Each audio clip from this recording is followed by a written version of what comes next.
Hey everybody.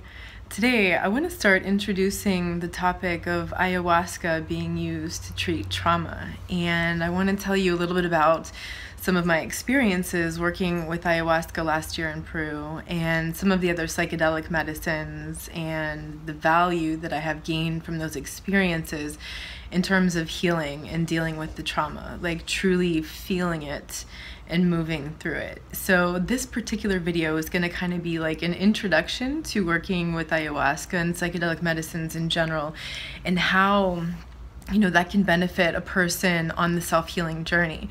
And it's not for everyone, so I really want to put that out there first. I want to make all my little disclaimers. It's not for everyone. One, it's not something everyone is interested in.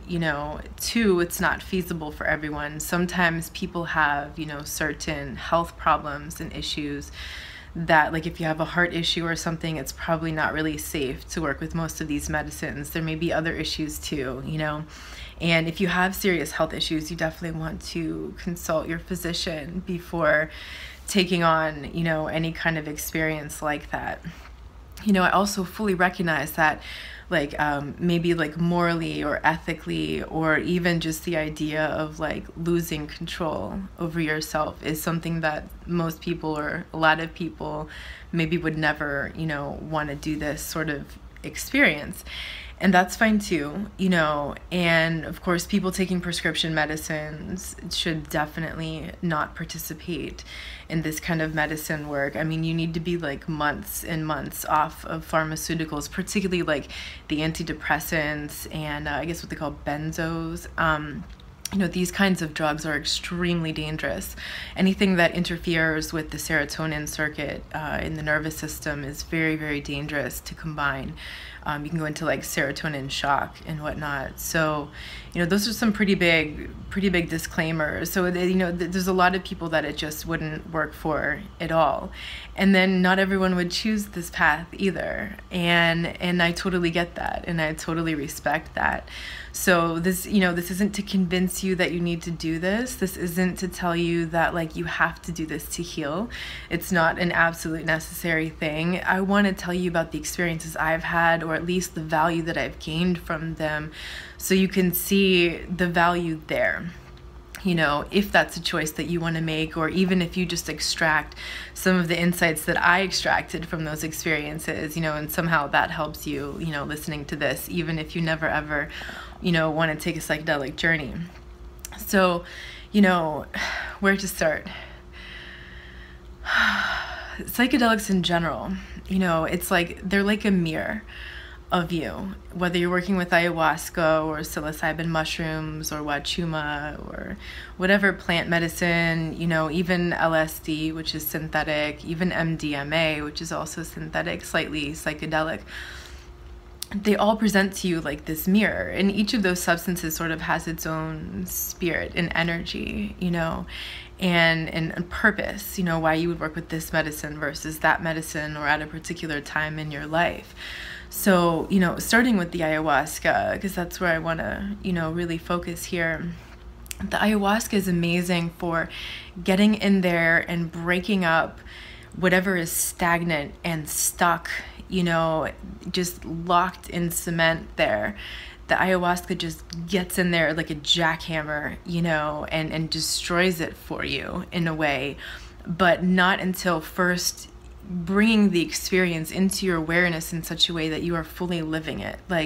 You are truly feeling the essence of your experience. So, almost 2 years ago, it was in October of 2014, I finally went to Peru to do the ayahuasca journey. And even though I had lived there, 8 years before, this medicine just never came across my path. I was looking for it. I'd heard about it. I wanted to do it. It just didn't happen. I also believe it wasn't the right timing. I believe that these things come across you when you're really ready for them. And I was just getting out of my last relationship with a covert narcissist. I had finally, I'd seen the word, I'd finally accepted it. I'd fully recognized that that was it, though I didn't know what narcissistic abuse was, or any of the stuff that I know about it now. All I knew was that this guy was a narcissist. It was never going to change. I needed to like drastically shift my perspective in a way that I could realize what in me is attracting these people in my life. Because, you know, looking back then, I realized like every major relationship was with one of those kinds of cluster B characters. And I realized I grew up with a cluster B parent. And I realized that I had bosses and coworkers and neighbors and friends over the decades that were somewhere on that cluster B spectrum. And I just kept thinking, like, what in me is attracting that? Like, there has to be something in me that is attractive to that and that I am pulling in. Like, there's something about it that I'm attracted to, even though I don't realize it or identify it as such, or even understand why I would want someone like that in my life, right? But I understood by that point that there was something in me. You know, I was ready to empower myself. I was ready to claim 100% responsibility of whatever it was in me that was causing this to happen. And I wanted to friggin' figure it out once and for all. I was like done with it. I decided like I'm so done with these kinds of relationships. This is not how I want to live my life, you know? So that's why I went there. I went there to like crack the code, to figure it out. That was the whole purpose for me. And I went there like and was drinking the medicine within weeks of having broken up with this person, packed my whole life away. You know, I didn't even know if I was coming back or when I was coming back, or if I was just going to move there, or what the deal was going to be. Everything was so uncertain. Like nothing was certain really in my life, except that I took my brother with me. We went together for the first 2 months, and to have this experience together, to work with the medicines. And so, you know, we took off on this journey. So it was less than a couple weeks, 2-3 weeks, you know, after I had left him. And it was still so fresh. Like the trauma was still so raw and fresh. And you know how like when you're just like, what's real and what's not anymore, after you finally realize that, you know, everything was like an illusion with this person. They were an illusion. This mask they wore was an illusion. Everything they ever promised you was an illusion. Like the idea of what the future would be with that person, all of that was like, you didn't even know it was real or not. Well, I think that's actually a pretty dangerous mental space to enter, you know, a psychedelic medicine journey with. And I didn't realize that, you know, at the time. And thankfully everything went all right. I have very, very strong mental control. You know, over years of like meditation practice and having been working in holistic healing and various other modalities, you know, before coming to the narcissistic abuse focus. But, you know, I'd gone there with all that training. And even so, there were definitely more than one moment, you know, when I felt like I was just kind of like barely holding on to the kite string of my sanity, you know, like the ego was just barely holding on there. And I remembered thinking like, I could just lose control right now. I could just lose it all right now. And I was trying so hard to like focus on what was real, you know, and at a certain moment, just like focusing on a certain pattern that I saw in the shower door and the glass and the reflection of the light, and just holding on to that one little focal point, like here and now, keeping me fixed in this reality. Because I had just come out of this traumatic psychological experience where I didn't know what was real and wasn't anymore, even in my conscious mind, you know. So that would be another warning that I have, is I would not recommend that you go and do this experience shortly after getting out of your last abusive experience, because it could be entirely too much. It could push you over the edge. You could feel like you're losing your sanity. You possibly could lose your sanity, especially if you're not surrounded by supportive, loving people who really have your best interest in mind. And so definitely waiting a period of time and doing the inner work, like all the work that I teach, you know, that's the inner work that you can do for yourself and within yourself at any moment and every moment. And that's the work that I would do constantly, consistently over months or maybe even years, you know, till you get to that point where you feel like you're yourself, you know, and now you're ready to go deeper into whatever it is that's still stuck.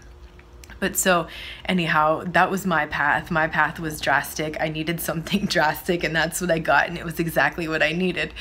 But I don't recommend that for everyone.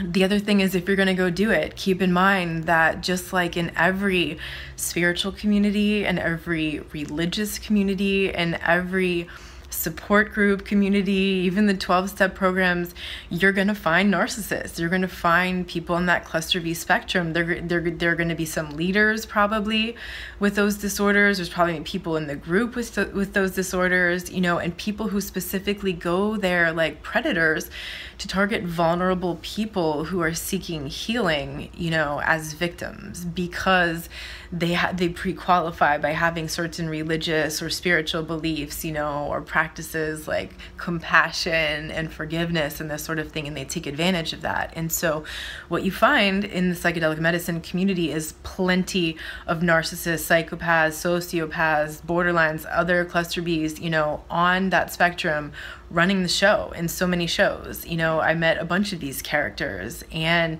that's dangerous. I've heard even much worse stories, you know, about some places up in Iquitos, which is in the jungle in the Amazon of Peru, where, you know, shamans have raped women, you know, taken advantage of people who are under the state or extremely vulnerable and open. And you know, they've gone to this shaman who's like a healer, you know, and they were expecting this person to help them, guide them in their healing, and they put all this trust, you know, in that person, and that was very dangerous, you know. So you really want to be careful and research very, very carefully, you know, where you're going to go. Make sure you've read reviews, like lots of reviews, you know, and don't go alone. Like, I recommend the buddy system too. I went with my brother, and I am so glad I did. Like, I would not, like, I travel on my own all the time. I love traveling abroad and everything on my own, but I'm so glad I didn't do that experience alone. And, you know, if you're a woman, like, maybe if there's a bunch of you that are going together, you know, but, you know, if you have a brother that you love and trust, if you guys have guy friends that you love and trust, I would go with them too. Go with a group of people, and that way, you know, there's always going to be people looking out for you.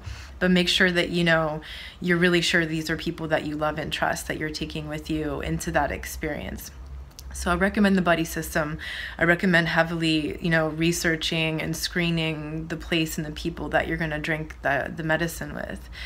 And, you know, the location too. Like, if you go to Iquitos, understand that you're in the middle of the jungle. And I chose not to go there because I didn't want like spiders and snakes and mosquitoes and these flying creatures that bury into your skin and lay eggs inside your skin, and you have to like burn them out. Like, I was not okay with that. Like, I knew there was no way I was going to be able to let go into the experience and just truly feel it if there was all this going around. Like, how could I possibly? I would be in a state of like trauma and panic.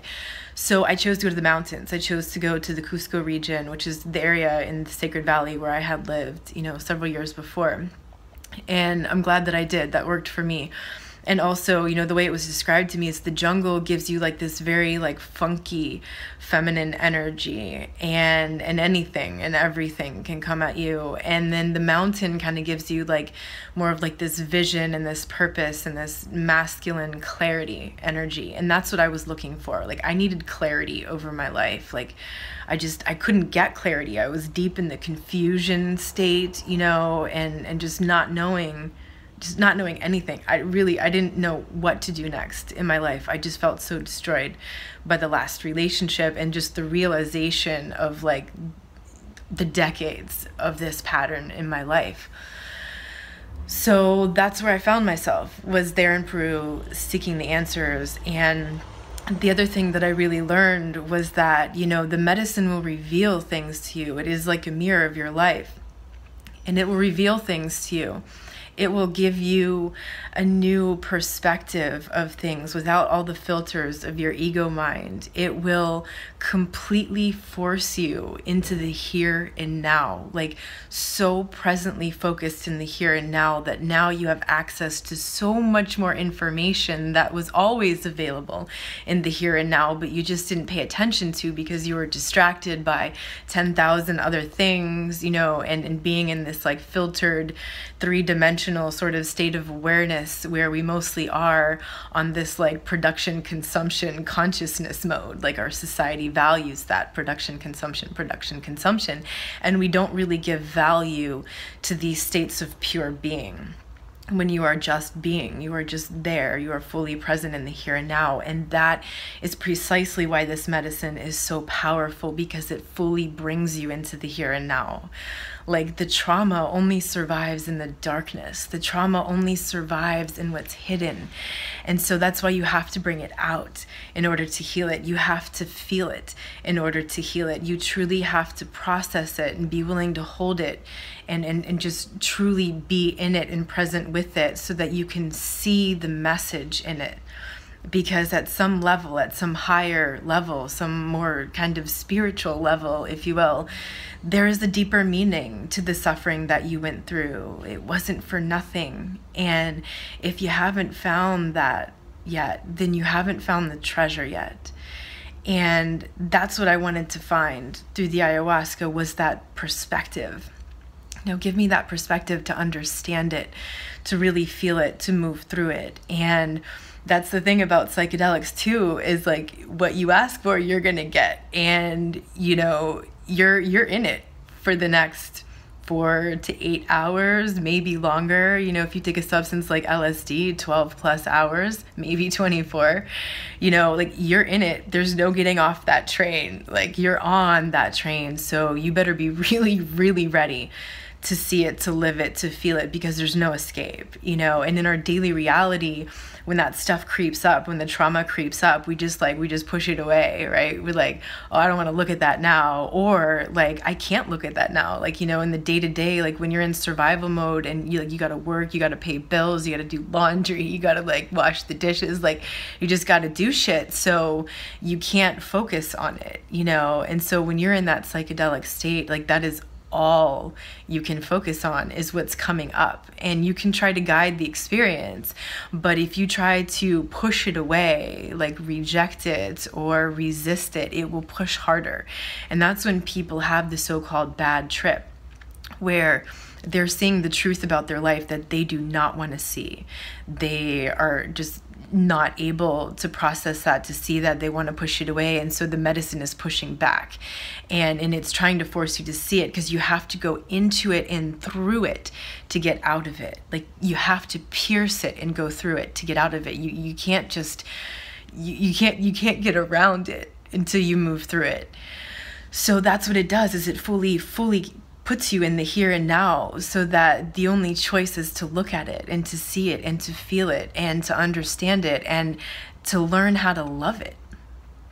And that's really what it comes down to, is like, can you get to that perspective then, when you can look at it and accept it and feel the gratitude for it, for that lesson, or all those lessons and all those experiences and all the pain and all the suffering, and just fully recognize that that was like, the initiation of your soul. And it was like a pushing for you to answer some kind of higher calling in your life that maybe you would have never looked at or chosen to really follow that path if you hadn't have had this dramatic awakening experience, which was the narcissistic abuse. Because, at some level, every one of those people were teachers. They were harsh teachers, and at some points, like, using the word evil sounds just about right? But that's one way of looking at it, and it is true at that level. But if you look at it at another level and you recognize that, like, each of those people, each who came into your life, who brought those horrible experiences to you, at some level, in some higher spiritual perspective, all of that was with purpose. All of that was leading you to discover something about life, about reality, about yourself, something that you had been carrying with you probably all this time and just didn't know, that you needed to heal that. And they reminded you, because they really just like honed in on it, and just made you feel that way times 10 maybe, so that you can finally deal with it and move past it. And that's the beauty of the psychedelic experience, is it brings you into that state where you see your life as a mirror, you feel it, and in feeling it and seeing it and fully acknowledging it, and then developing the gratitude and seeing it from that perspective, which is a perspective that perhaps you couldn't cultivate in your daily life. Like, you just couldn't get yourself into that state where you can see it from the bigger picture perspective and all the connections between everything, and, you know, recognizing that all of that was purposeful. It had a meaning, and it wasn't for nothing, and it wasn't because you're a bad person, and it wasn't because you deserved that kind of treatment. It was just to teach you something. And when you learn that lesson and you come out of the psychedelic experience with those lessons and that understanding, that's when you can integrate that and go do something with it.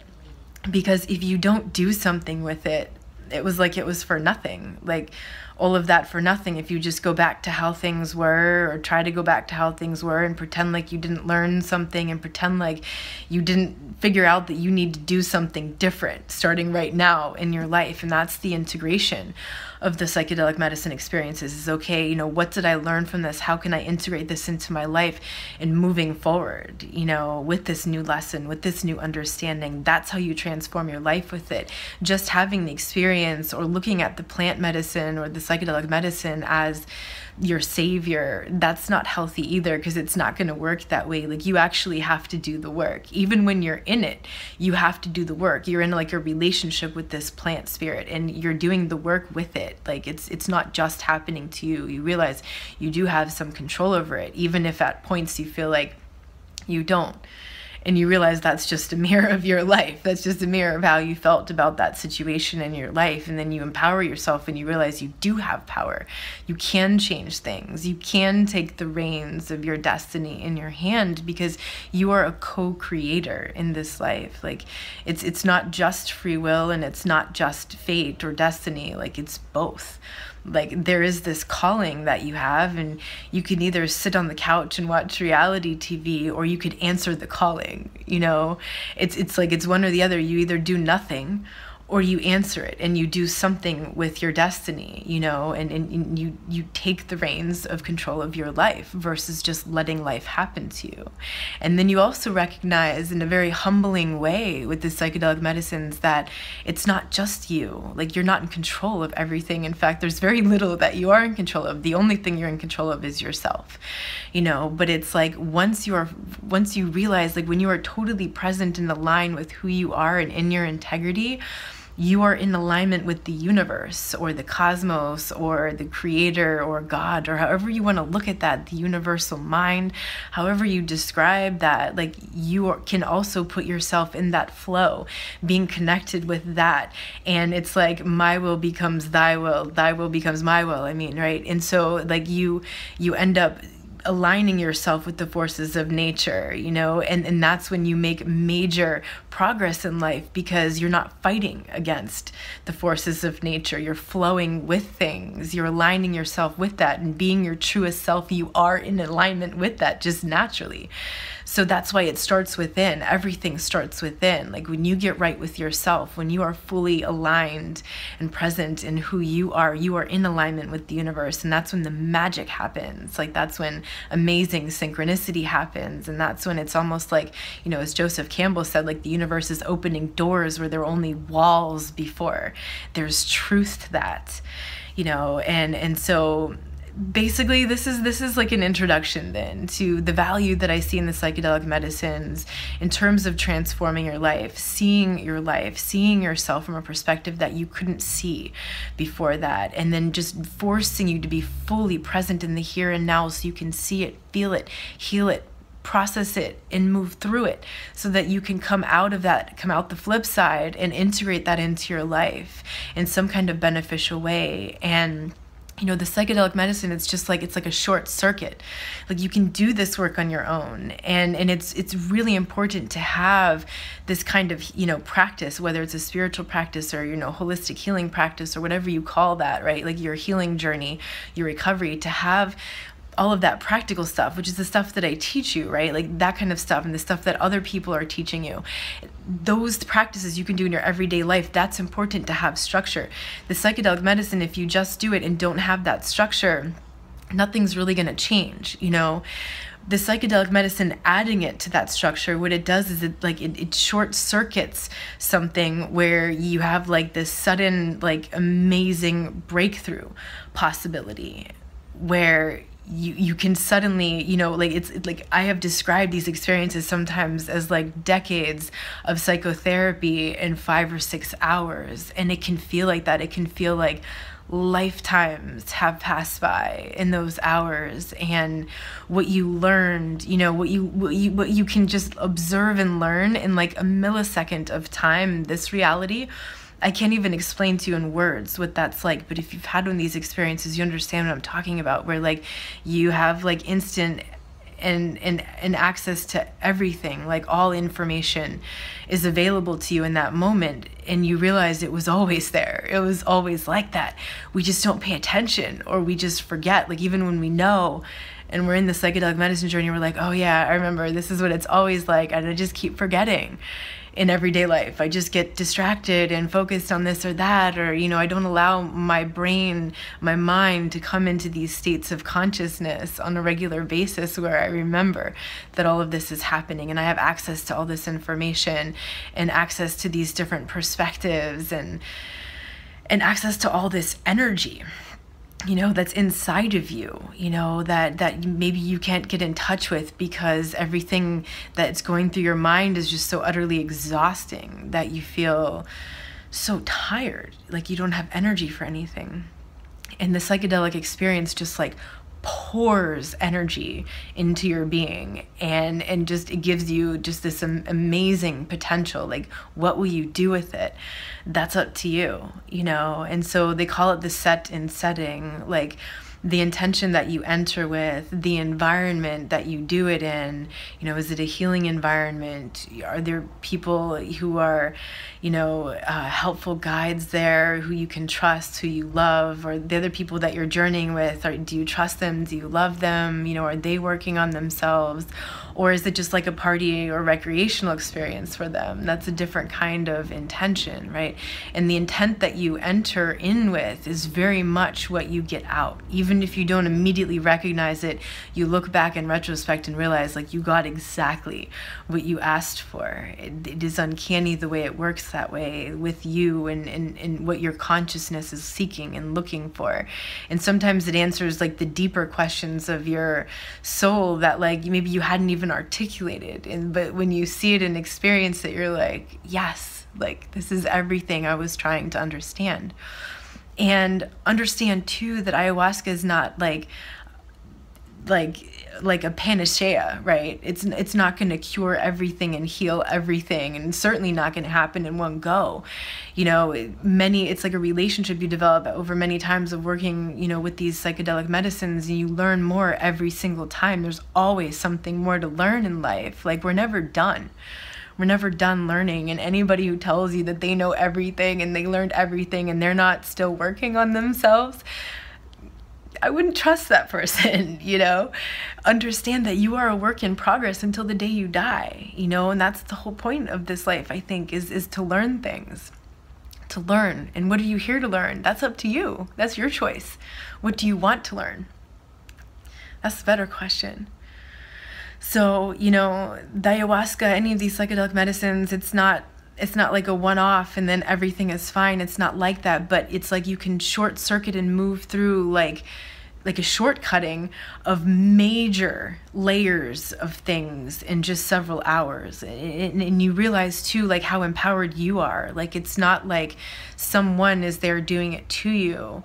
It's like you are having this relationship with the medicine, and you are doing the work, and you are empowering yourself, and you are transforming yourself. And that builds confidence and self-esteem and self-worth and self-love. You know, and it's amazing how it can change your life for the better. if you enter in the right state, in the right state of mind, if you're surrounded by positive people, if you're using safe medicine, that's another issue. And, if you feel safe in your environment, if you feel safe with the people, if you're at a point in your life when you're ready to see those truths that you're seeking. And it can be an incredibly healing experience. And it's important still to remember that you still have to do the work, because everything that you learn is in vain if you don't put it into practice in your life, if you don't do something with it, taking new actions in life, because nothing changes until you take action. And that's really what ayahuasca taught me last year too. I ended up spending like a whole year practically there, and I had come back for a period of time to get my dog USDA certified to go back and, making plans and all that. And then I went back and I had intended on living my life there, and then everything changed and everything fell apart. And what happened was the universe put me first in one situation with one narcissistic character. I suspect more of like a borderline histrionic type of a character, and then he brought in someone with a borderline type of a personality, and that experience just went really, really bad really quickly, and I had to get out of there immediately when it fell apart. And it was just like one day it just fell apart. It went from like 0 to like 100, and then that was it. I got right out. But then unfortunately I got lured in by someone connected to them who ended up, I think, being more of a sociopath, histrionic tendencies, but much more of a sociopath, and the way that he affects people and the corporations he's worked with and whatnot. And then we ended up starting another business together, and then this huge deception happened, and then there was another psychopath working with us. And it was like, and then there were other narcissistic characters, just around fulfilling various roles. And I had this brief reprieve in the middle where I was living in this amazing Turkish community, and people were coming in and out from all over the world, and they were just amazing and loving and wonderful. And it was just like that was, wow, just such an incredible experience to have that. And then the two bookends on both sides being these incredibly devastating, narcissistic experiences, again, with more abuse, but it was like the ayahuasca wasn't doing all the work. It was like the experience was telling me like I had to live it again. Like I had to be fully in the trenches, surrounded by these characters, and had to figure it out myself through these interactions. I was able to truly understand the patterns, and it wasn't in the moment. I didn't get it in the moment. I was in the shit. I was in, the survival mode of it all. You know how it is when you're in there, and especially when it's like you're in narc-infested waters and they're like everywhere swimming around you, and it feels like there's no way out. And so that's why I eventually left, and I left very quickly after the deception took place, and I came back to the States, and I decided to start my life over. It was unplanned again. I had no clarity, I had no direction, I didn't know what I was going to do. And then finally I processed it and I got it, and I was able to look back and understand that the whole purpose of me going there was to crack this code, like to understand what it was in me that was attracting these people so that I could heal that, and to understand very clearly the dynamics of this abuse, and to witness the interactions with various different archetypes of these cluster V types, and how they work, and how they abuse you, and how they justify it. And how all that works, and what's my response to that, and how am I enabling that? And that's what really came clear for me. So it wasn't one experience, and it wasn't just the ayahuasca. It was me living it. It was me understanding it through my everyday experience, and by integrating, what I had learned from the medicine. That's why I was able to do it so quickly, I believe. That's why I was able to come back. I came back in October of 2015. And here I am now, and that wasn't even like a year ago. And I was like devastated in October. It was like total CPTSD crash, having gone home to my parents' house. And, you may have seen my other video and the discussion I had with my mom where I almost lost faith, in everything, except that happened to be the bottom of the bottom. That was like, the moment before the phoenix rises, when it seems like there's no hope left to have, like no faith left to have. And then this miraculous like rebirth happens, and I came back to life, and then moved forward, and like finally just like it was just like everything, all the pieces came into alignment, and I started moving forward on this. And I'm still doing my work, like every day I'm still doing my work. And just even looking back at where I've come from, like the last 9 months, it's really incredible. And I'm very grateful for the psychedelic medicine experiences, just for having had those experiences, and how much they helped me to gain perspective that I needed to see in order to be able to understand and to move forward and to transform myself themselves, and then help you to transform yourself from narcissistic abuse as well. So I know this video went on for a little while, and I really wanted to put this out there. This is kind of like my preface, my disclaimer, my background of psychedelic medicines and approaching psychedelic medicines and the value that you can get out of them. Now I'm going to start making a few videos where I'm going to tell you about my individual experiences with these psychedelic medicines and how I understood more about the narcissistic abuse dynamic and what I understood about my part in that, or how I felt about that. And so, hopefully in there, if nothing else, you're just able to extract some insights, into the narcissistic abuse, or into maybe your experience with it, or somehow through the mirror of my experience, maybe it helps you in some way. So I'm sending you all a big hug. Talk to you soon.